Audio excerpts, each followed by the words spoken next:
Hello everyone, and welcome back to another Elder Scrolls Online video. I have never done a specific build video that I'm running, but now that I've been a little bit more comfortable with Elder Scrolls Online in general, I wanted to talk you through the abilities that I've chosen to go with for this build that I don't know, I haven't made a title for it yet. It'll be a bit more concrete in the actual video, or the thumbnail and title, I should say. It's pretty much just like a beginner healing build that I've had a lot of success with from leveling and also just playing some veteran dungeons and higher end dungeons. I'm not super high end yet, but this is kind of what I'm working with so far. So first and foremost, let's talk about the Templar. The Templar has one of the most interesting, vital, and strong healing trait lines, specialization lines, with restoring light. The ultimate is fantastic for healing many people over, in this case, 6 seconds, and also granting yourself a lot of personal defense while you're channeling it. Breath of Life is a key, your staple healing ability with the Templar.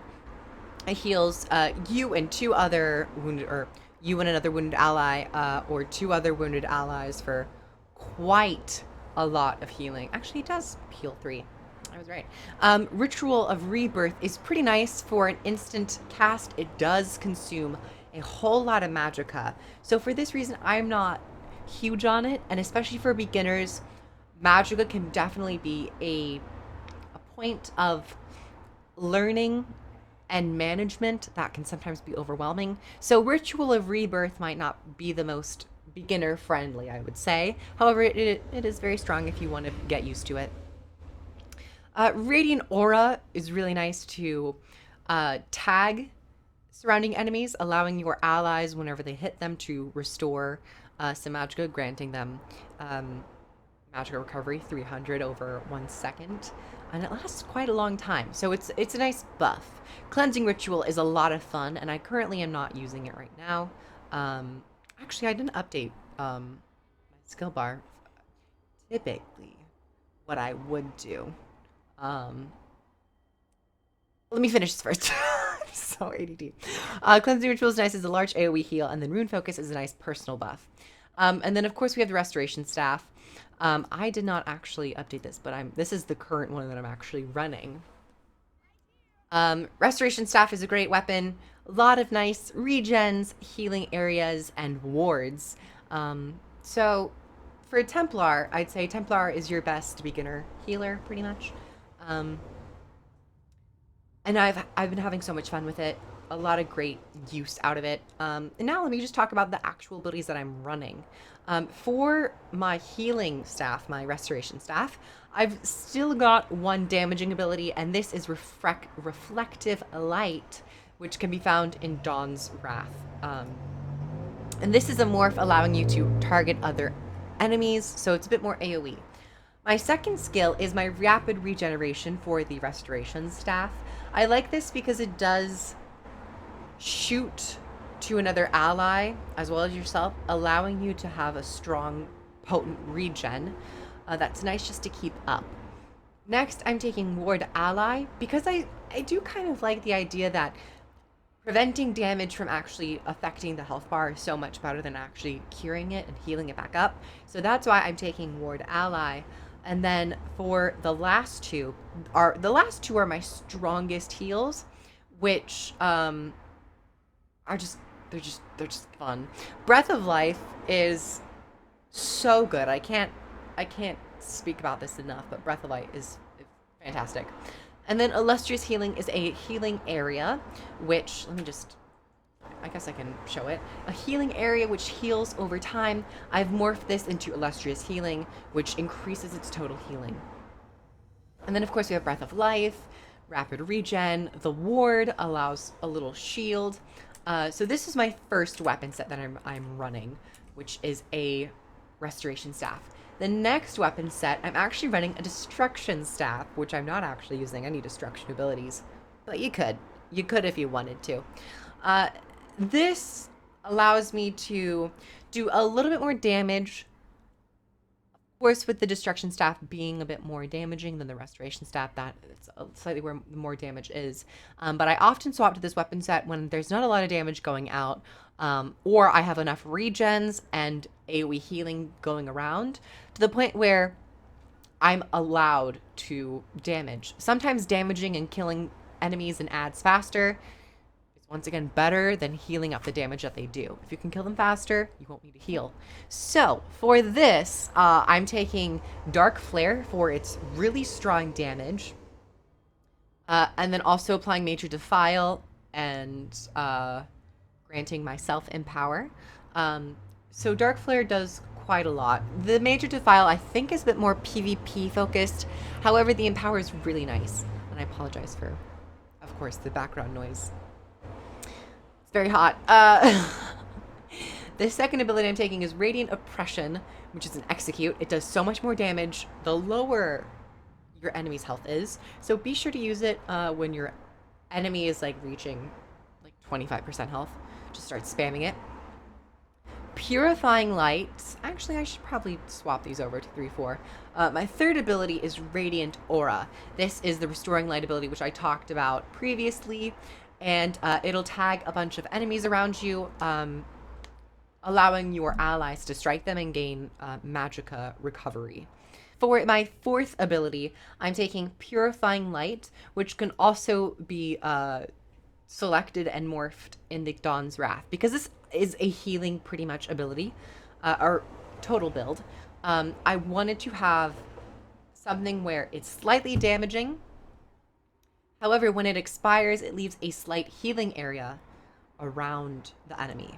So this will deal some damage, and then applying or copying all their damage taken for you, from you for 6 seconds, and then they release it with a 20% of its additional magic damage to them. So it does damage, but it also does a little bit of healing, which is just nice to have on the set just in case. I usually pop this first when I swap into this weapon set.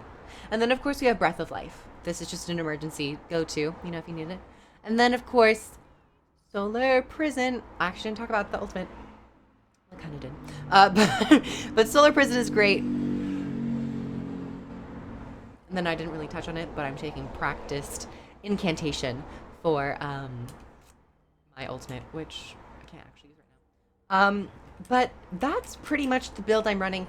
As for my gear, I'm still leveling, I'm still growing, I'm still doing dungeons, but I'm trying to get as many light pieces of armor as I can, just to increase my magicka pool and also some of my spell crits, spell damage. I currently am running 2 heavy, maybe just to increase my health a little bit, so I don't, you know, get killed by a breeze. I have to also update my rings and my necklace, so I do apologize. And then as for my staffs, always go for the purples. They're great. But of course, I'm still leveling my champion points. So thank you, everyone. We're going to go over to some gameplay where I'm going to just talk about a little bit about how I process doing dungeons. So I'll see you over there. Hello, and welcome to this portion where I basically go over my general patterns while in combat, things to keep track of, things to keep notice of, so on and so forth. So I have a couple boss fights here, nothing super special, just a veteran dungeon. This was actually filmed a day or 2 ago, so things might not be as updated, like Illustrious Healing is not augmented, it's just the base 5th skill, or the base skill on my number 5 slot. So just keep that in mind. But in terms of healing, I like to begin with applying regen, rapid regen, on about two other allies of mine, just so that when we first start in the fight, if they get a couple hits off on themselves, it'll kind of patch them up over time. Next up, I like to slap down the big AoE heals so people can stay in it.